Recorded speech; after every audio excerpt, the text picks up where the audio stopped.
Hindi mo inaasahan na wala yung cellphone mo or na-hold up ka, na-snatch ka. Pero wag naman sana, be.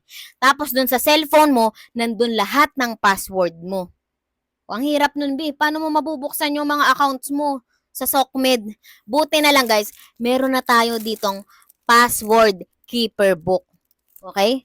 Para pag ano, dito mo lahat ilalagay ng password mo. Oh. Ang ganda nito, guys, kasi talagang nakalagay na dito, guys, yung, ayan, info, emergency contacts.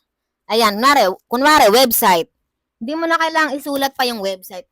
Lalagyan mo lang, kunyari, FB. Ayan, FB. Username, password.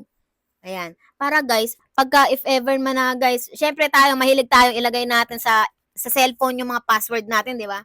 So, meron ng ganito guys. Oh, ayan. Para guys, mas save yung ating mga password guys. Isa pa dyan guys, may mga letter dyan. So, hindi na kayo mahihirap magbuklat. Kunwari, FB. O, ayan o. Buklatin nyo yung sa may letter F. O.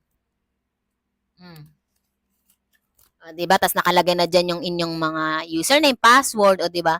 E di, hindi nyo na maano yung mga password nyo. Mas madali nyo nang mabubuksan yung mga accounts nyo, diba? So, ayun. So, for example, Instagram. O, ayan.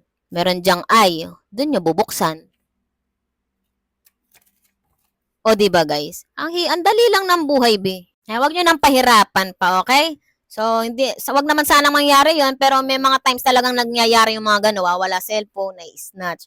So, kailangan natin to guys. This is password keeper book. Kaya na pa inaantay nyo guys, i-check out nyo na nasa yellow basket.